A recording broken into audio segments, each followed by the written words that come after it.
Right, I'm telling you guys, I'm dead sure, all right, that I changed something. And this is what I'm trying to say. Please, Tommy Robinson and everyone, if you want to make change, then do it. Yeah, we can all meet in London. That's great. We can do that. But listen, in February, I had to phone the HM courts, right? And obviously I'm phoning them saying, I've just stopped my solicitor. I need to, what do I do? What forms do I need to address this? And the fact that my case is in Northampton Money Claim Centre and it shouldn't be. It's an injury claim and it should be in a magistrate's court, blah, blah, blah. Right, so in February, the HM courts was terrible, weren't they? You had to wait an hour and 3/4 nearly every single time I rung. I've got it all recorded, right? And what's annoying is I'd say, do you mind if I record my calls? Some of them would terminate. They'd literally put the phone down on me straight away after an hour and 3/4 waiting.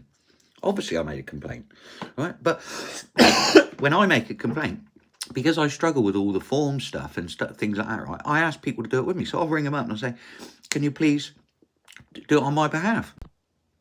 Well, that's where they can trick you as well, right? Because you could be saying, you're reading it right, like saying your complaint that you want them to write, and they're actually writing something completely different. Of course, you don't know because you can't see them writing, right? And they're going, yeah, and you're going, have you wrote that? Yeah, of course I have. You need to ask for a copy because there's a good chance they haven't wrote. And I've proved that. I've proved it with the omnibus man from the water board, right, who interestingly didn't even tick that I required compensation. Wow. All right. So I've caught loads of them out. Now, with the courts, I was phoning, waiting an hour and 3/4, right, just to ask them which forms it is I need. Right, they deflect me, they put the phone down on me, right, all sorts was going on. So I make a complaint. Right, now, in their recorded system, anyone who's aware of this, they'll know that the bloke, when you choose option 3, which says for anything else, right, and you want to talk to someone, and if you listen to the message, it is saying, yeah, someone to talk to you. Right.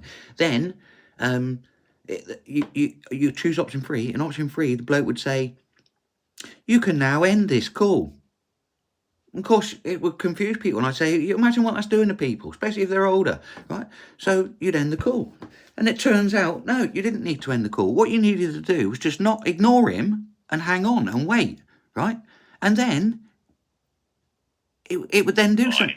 He would like to invite you to take a short survey at the end of your check this out. Press it every time.